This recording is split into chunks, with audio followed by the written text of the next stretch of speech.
이번에는 맵 컬렉션 중에서 아까 전에 제가 설명드렸던 객체 중에서 properties라는 객체가 있어요. 이놈이 여러분들이 현업에 가시게 되면 그 이제 DB 접속할 때 DB 접속 정보라든지 아니면 뭐 DB 접속 정보 플러스 로그인 정보까지 다 싸그리 다 합쳐가지고 이제 여러분들이 이제 전산팀에서 근무를 하시게 될 확률이 높은데, 그렇게 되면 이 객체로 쓰여진다라는 내용을 좀 알아야 됩니다. 그래야 여러분들이 뭐 무슨 파일이었죠? 뭐 일단 원래 이제 오라클을 설치하면 이제 무슨 이게 경로를 설정해주는 파일이 있는데 확정자가 기억이 잘 안 나는데 myin이라는 파일 같은 거 보셨죠? 못 봤나요? 뭐 내만 아나? 뭐 여튼 그거는 놔두고, 여튼 어떠한 뭐 원거리에 여러분들이 지금 현업에서 만약에 뭐 일을 한다면 서버가 원거리에 존재한다든지 아니면 서버가 대다수 좀 서버실에 있으니까 이제 원격으로 다 접속을 해서 여러분들이 데이터베이스를 조작하고 프로그래밍도 바꾸고 뭐 해야 되는 그런 작업들을 일일이 해야 되는데, 그때 이제 이 객체 맵 컬렉션 프로퍼티라는 맵 컬렉션을 간혹 이용하는 데도 있고 없는 데도 있는데, 이용을 하면 편리해요 이거는. 그래서 뭐 한번 드러나 보시죠. 자, 프로퍼티 객체는요 제네릭 타입인데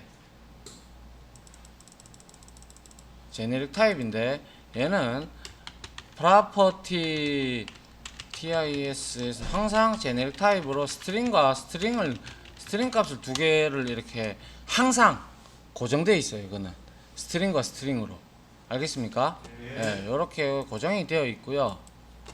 그래서 이거 같은 경우는 한번 이제 보시면, 자, 파일 시스템 경로를 이용을 해서 우리가 가져오는데, 자, 선언한 게 프로퍼티에서 뉴 프로퍼티로 이렇게 생성을 하고, 자, 프로퍼티즈에 보면 로드라는 메서드가 있는데요. 이 로드의 매개 변수가 파일 리더예요. 우리가 아직 배우지는 않았어요, 파일 리더. 그런데 이렇게만 그냥 순수하게 다음 장이 바로 이제 IO 입출력 우리가 배울 텐데요. 거기에서 이제 나오는데, 이 파일 리더는 문자 기반 특화된 클래스거든요. 그래서 이제 텍스트 파일들이라든지 뭐 한글 파일이라든지 아무튼 우리가 크게 파일의 형태를 바이너리 파일과 텍스트 파일로 이렇게 두 개를 나눕니다. 이진 파일들은 여러분들이 흔히 생각하는 텍스트 파일은 여러분들이 흔히 생각하는 txt 파일을 의미하고요. 그리고 한글 파일이나 이런 것들을 의미하는데, 그거 말고 이미지라든지 동영상이라든지 뭐 여러 가지 텍스트 파일을 제외하고는 나머지는 전부 다 이진 파일이에요. 음악도 마찬가지고 음악 파일도 마찬가지고요. 그런 것도 이진 파일들인데, 그래서 이제 인풋 스트림이라는 게 있고요. 그리고 리더라는 클래스가 있는데, 리더하고 인풋 스트림은 인풋 스트림은 물론 문자 스트림도 포함하고 저 바이너리도 다 포함을 해요. 뭐 뒤에 가서 제가 설명을 드리겠지만, 근데 이 파일 리더는 리더를 상속받고 있기 때문에, 파일 리더는 얘는 파일 중에서 텍스트 파일을 받는 거기에 적합한 클래스입니다. 그래서 우리가 파일 리더의 생성자로 상대 경로를 줄 수가 있고 절대 경로를 줄 수가 있는데요. 일단은 얘는 파일을 읽어 드린다라고 생각을 하시면 됩니다. 알겠죠? 예, 파일을 읽어 드린다라고 생각하는 클래스라고 보시면 돼요. 그래서 이 경로를 주고, 그래서 파일 리더를 얻든 그 파일 리더를 통해 가지고 나중에 파일에도 우리가 접근을 할 수가 있고요. 여러 가지 조작을 할 수가 있습니다. 그거는 아마 다음 주에 우리가 이제 서서히 조금씩 할 텐데요. 일단 이 파일 리더를 매개 값으로 갚는데, 여기에 경로를 주면 이 경로 프로퍼티라는 경로, 이 프로퍼티가 존재하는 곳에 가서 텍스트 파일을 읽어 들어와요. 그 경로가 어딘지 읽고 거기에다가 파일 포인터를 딱 갖다 놔요. 파일 포인터라는 게 뭐냐면, 이제 우리가 이렇게 파일을 읽기 위해서 파일 스트림을 연 거예요. 읽어 드리려면 스트림이 필요하잖아요. 그죠? 그래서 그거를 이제 스트림을 열어 놓은 거라고 보시면 돼요. 아시겠죠? 이렇게 해서 로드를 하게 되면 이 파일을 경로가 올바른지 안 바른지 우리가 체크를 해야 되겠지만 거의 올바르다라고 바라봤을 때 여기 가서 이제 파일 입력 스트림을 열어요.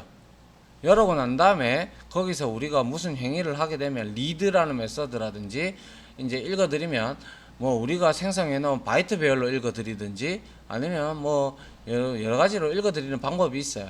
그거는 이제 다음 장 IO에서 제가 디테일하게 설명을 드리도록 할게요. 여튼 이렇게 경로를 지정을 하고 파일 리더를 주면 매개 변수를 주게 되면 얘가 프로퍼티가 이 프로퍼티라는 객체가 여기에 있는 파일을 이제 로딩을 하는 개념입니다. 자, 그래서 여기 이제 밑에 보시면 자, 그래서 자, 클래스 즉 다시 말해서 여기서 클래스라고 하는 것은 여러분들이 클래스를 생성할 때 A라고 딱 줬다고 가정을 하죠. 가정을 한다면 A.class라는 게 있어요. 이렇게 되면 이거는 지금 현재 자기 자신을 의미하는 겁니다. 그 파일에 맞죠? 예, 그 파일에 자기 자신을 기준으로 해서 getResource라는 메서드를 이용을 하면 거기서 나를 기준으로 해서 상대 경로에 있는 애들을 데리고 오는 거예요. 무슨 말인지 알겠죠? 예, 그래서 자, 클래스에서 getResource에서 요거는 파일명이겠네요. database.properties 해서 getProperty 이건 지금 읽어오는 거는 이렇게 요 두 가지 방법이 있는데 자, 파일 시스템 경로를 이용하는 방법 요거 파일 리더를 통해서 그리고 그게 아니라면 패스를 얻어올 때 이제 이게 어디 있는지 나를 기준으로 해서 어디 있는지 이제 읽어오는 이 두 가지 방법이 존재한다는 거 지금 나타내고 있는 거고요. 지금 현재 이 코드만 바라봤을 때는 클래스명이 되겠죠. 엄밀하게 얘기하면 클래스 해서 getResource 하게 된 거는 이렇게 해놓은 거는 나랑 같은 패키지에 있는 거야. 맞습니까? 나랑 같은 패키지에 있는 properties라는 데이터베이스 properties라는 파일을 이제 얻어와서 거기에 getPass 하게 되면 getPass를 이렇게 얻어오는 거예요. 경로. 패스가 경로잖아요. 그죠? 예. 그래서 자, 패스를 읽어오는데 여기에 보시면 자, 여러분들이 폴더를 영어로 만들어 두실 수도 있을 거고 아니면 우리 같이 프랙티스 챕터 33 뭐 컬렉션 프레임워크 이래서 한글을 같이 우리가 쓰잖아요. 그죠? 예. 그럴 때 우리가 앞에서 스트링 클래스에서 잠시 봤는지 모르겠네요. URL 디코더라는 클래스가 있어요. 그래서 URL 디코더는 디코딩은 뭡니까? 인코딩이 뭐고 디코딩이 뭡니까? 우리 배웠잖아요. 인코딩은 기계가 편한 거고 디코딩은 사람이 편한 거죠. 그러면 디코드를 했다라는 것은 한글로 되어 있는 것들을 이제 유니코드나 이런 거 소위 말해서 아스키 코드나 유니코드나 이런 걸로 보여주지 아니하고 한글로 보여주게끔 만들어줘야 되잖아요. 그죠? 자, 한 대 때려라. 한 대 때려라. 니 왜요? 방금 내가 니를 1분을 넘게 쳐다보고 있었다.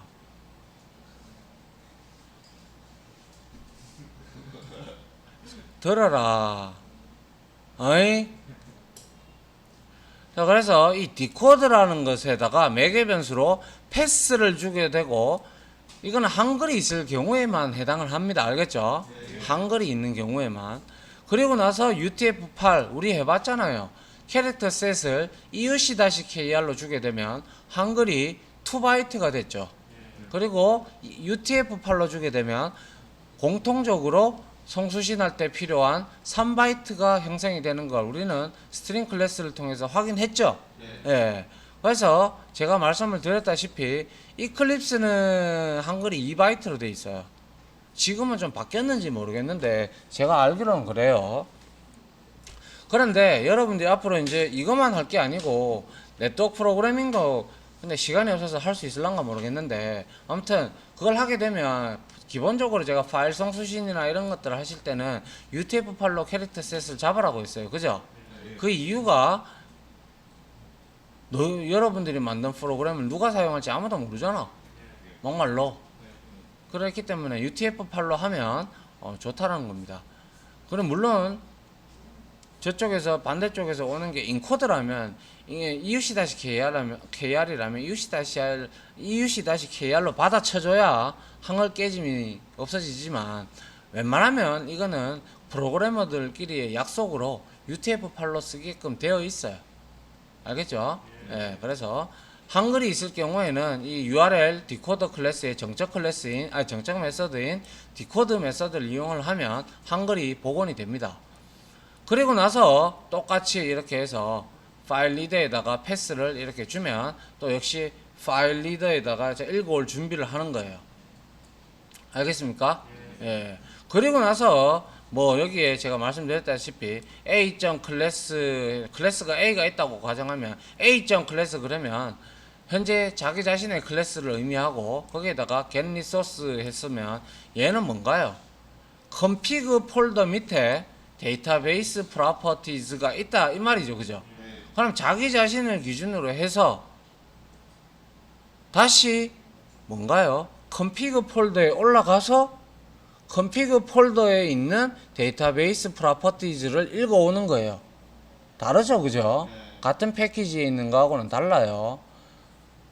맞죠? 네, 이렇게 내가 만약에 파일 리더 경로를 얻어서 그 경로를 파일 리더한테 제공을 해주면 이제 그 파일을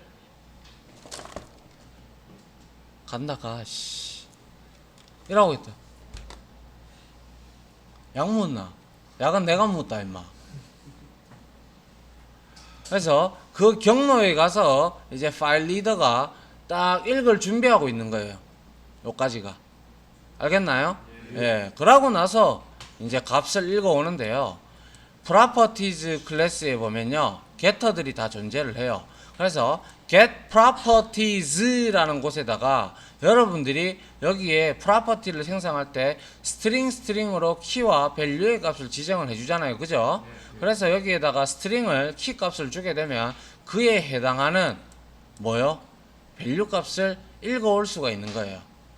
무슨 말인지 알겠나요? 자, 이렇게 설명을 하니까 대충은 알아는 듣겠는데 명확하게 머릿속에 안 그려진다. 그죠? 그래서 예제가 필요한 거겠죠. 자, 일단 이렇게 프로퍼티즈를 쓰는 이유는 통상적으로 말씀을 드리면 제 경험상 저는 이 객체를 쓴 통상적인 개념은 뭐였냐면 이제 해당 서버에 접속하기 위해 DB에 접속하기 위해서는 그 오라클 호스트 주소도 있어야 되고 거기에 계정도 있어야 되고 패스워드도 있어야 되고 포트도 있어야 되고 그리고 여러 가지가 존재하죠. 그죠? 스키마에도 있어야 되고 뭐 여러 가지 접속할 수 있는 경로를 우리가 이제 소위 말해서 공통적으로 전산실이라면 왜냐하면 관리자급으로 들어가야 되기 때문에 전산실 직원들은 그래야 수정도 하고 이제 프로그램 이것도 이제 업데이트도 하고 할 수가 있잖아요. 그죠? 권한이 그거는 전산실밖에 없어요. 거기에 이제 접속을 편리하기 위해서 이제 만드는 거예요. 그래서 제가 일단 여기서 제가 강의를 끊고요. 이론 강의는